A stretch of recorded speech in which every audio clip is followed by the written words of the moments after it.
Hi there guys, welcome to all of you on tech टकाटक टिक टकाटक tech टकाटक। आज के वीडियो में हम लोग समझेंगे कि डीसी मोटर क्या होता है एंड ऑल्सो हम लोग समझेंगे कि डीसी मोटर के कार्य कौन से होते हैं एंड ऑल्सो हम लोग समझेंगे कि डीसी मोटर के पार्ट्स कितने होते हैं, यानी कि डीसी मोटर की संरचना के बारे में यहाँ पर हम डिस्कशन करने वाले हैं। So that let's begin.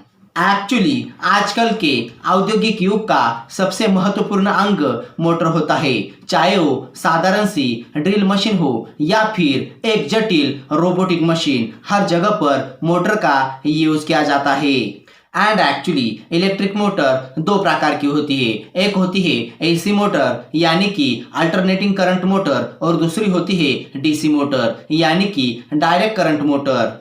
And actually DC motor तीव्र प्रतिक्रिया, उत्तम गति नियंत्रण और आसान संरचना के कारण सबसे ज्यादा यूज की जाती है।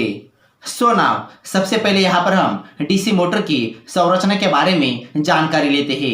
एक्चुअली मोटर का जो बाहरी स्थिर हिस्सा होता है उसे स्टार्टर कहा जाता है एंड एक्चुअली इसका जो बाहरी हिस्सा होता है उसे फ्रेम और अंदर के हिस्से को पोल या फिर ध्रुव कहते हैं। एंड एक्चुअली ध्रुवों की ये जो कोर होती है ये स्टील से बनी होती है, जिनके ऊपर कॉपर वायर को लपेटकर यानी कि कोर के ऊपर कॉपर वायर की वाइंडिंग करके अंदर की तरफ से कस दिया जाता है।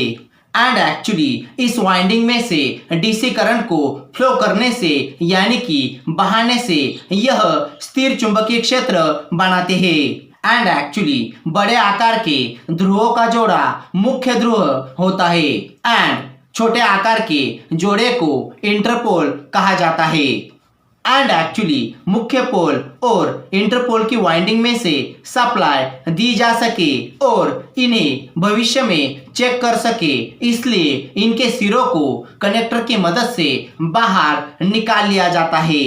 एंड एक्चुअली दोनों का कार्य अलग होता है। मुख्य ध्रुवों के जोड़ों का कार्य एक स्थायी चुंबकीय क्षेत्र बनाना होता है। एक्चुअली इस चुंबकीय क्षेत्र में रोटर होता है और उसे आर्मेचर भी कहा जाता है। एंड एक्चुअली ये हाई परमेबिलिटी यानी कि उच्च पारगम्यता की स्टील की शीट से बनी हुई कोर से बना होता है। एंड एक्चुअली ये चुंबकीय क्षेत्र को अपने अंदर से आसानी से गुजरने देता है। एंड एक्चुअली इस बाहरी परिधि पर यहाँ पर इस जगह पर स्लॉट्स बने होते हैं और इनमें तांबे की तार की कुंडलियां होती है और हर कुंडली डीसी पावर स्रोत से कम्यूटेटर रिंग द्वारा जुड़ी होती है।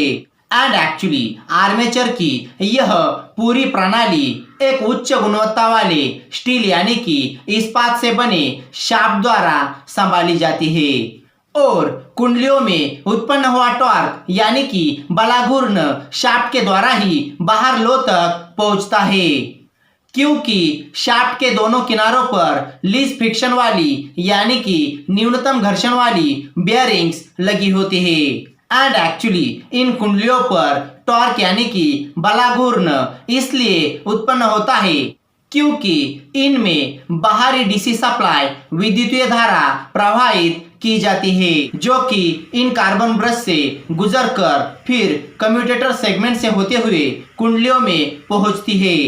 यह विद्युतीय धारा जो चुंबकीय क्षेत्र के अंदर से गुजरती है, इसी के कारण कुंडली पर विद्युत चुंबकीय बल उत्पन्न होता है।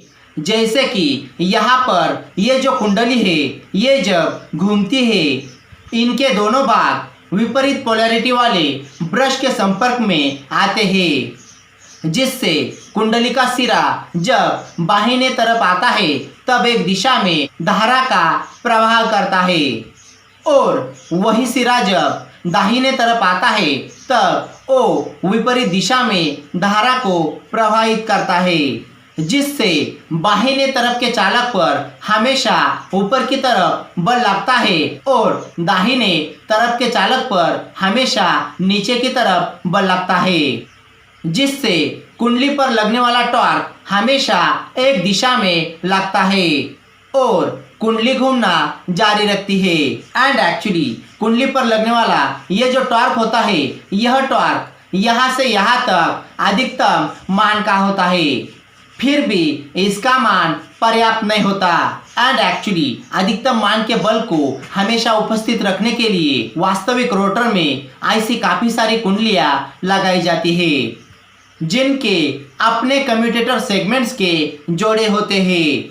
यहाँ पर एक कॉइल अधिकतम बल वाले क्षेत्र को पार करती है तो दूसरी कॉइल उसकी जगह लेती है। इससे हमेशा अधिकतम और एक जैसा बल मिलेगा और रोटर के शाफ्ट पर स्मूथ टॉर्क मिलेगा। वास्तव में सारी कॉइल्स को कम्यूटेटर सेगमेंट से इस प्रकार कनेक्ट किया जाता है कि रोटर की किसी भी पोजीशन पर इस तरफ सारी कॉइल्स के साइड में करंट एक दिशा में बहता है और इस तरफ दूसरी, ऐसा ले और वे प्रकार के कनेक्शन से किया जा सकता है। और यहाँ पर हम वाइंडिंग कनेक्शन की डिटेल्स पर नेक्स्ट वीडियो में डिस्कशन करेंगे। एंड एक्चुअली डीसी सप्लाई से दिया गया करंट शाफ्ट में इसलिए नहीं पहुंचता क्योंकि कम्यूटेटरिंग शाफ्ट से माइका इंसुलेशन द्वारा इंसुलेट होती है।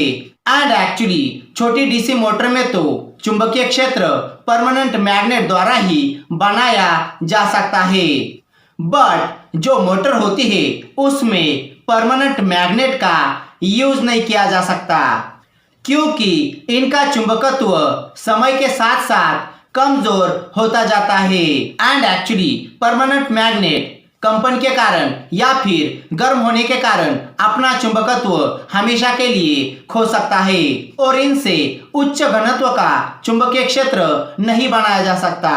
इन सभी कमियों की वजह से बड़ी मोटर में इलेक्ट्रिक मैग्नेटिक पोल यानी कि विद्युत चुंबकीय ध्रुव का उपयोग किया जाता है। एक्चुअली चुंबकीय क्षेत्र का घनत्व बढ़ाकर रोटर से मिलने वाले बलाघूर्ण को बढ़ाया जा सकता है, यानी कि इलेक्ट्रोपोल्स उपयोग करने से बलाघूर्ण को कम या फिर ज्यादा किया जा सकता है। यहाँ पर अगर हम एक मोटे तार को रखेंगे तब इनमें ज्यादा धारा का प्रवाह होगा और बलाघूर्ण ज्यादा उत्पन्न होगा। बट यहाँ पर हम पतले और लंबे तार से बने काफी सारे टर्न वाले कॉइल्स का यूज करेंगे, तब कम धारा होने की वजह से कम बल उत्पन्न होगा। लेकिन उच्च गति वाली मोटर बनेगी तो हम इस प्रकार मोटर को बनाने के दौरान कॉइल डिजाइन से यह तय कर सकते हैं कि हमें हाई टॉर्क लो स्पीड चाहिए या फिर low torque high speed motor. Actually यहाँ पर इंटरपोल आर्मेचर रिएक्शन की वजह से कम्यूटेटर सेगमेंट्स के ऊपर हुई स्पार्किंग को कम करते हैं। इनके बारे में हम नेक्स्ट वीडियो में डिस्कस करेंगे। एंड एक्चुअली इन ध्रुवीय जोड़ों को ऊर्जावान सेपरेट सोर्स के द्वारा यानी कि वियुक्त स्रोत से या फिर सेम सोर्स यानी कि अभिन्न स्रोत से किया जा सकता है। एंड एक्चुअली इनके कनेक्शन से ही डीसी मोटर का प्रकार तय होता है। नेक्स्ट वीडियो में हम डीसी मोटर के टाइप्स को देखेंगे। एंड एक्चुअली आर्मेचर से लेकर फील्ड पोल्स के सारे कनेक्शन को टर्मिनल बॉक्स में निकालकर मोटर के दोनों तरफ से कवर लगा दिया जाता है जिसमें शाफ्ट पर लगी हुई बेयरिंग फंस जाती है।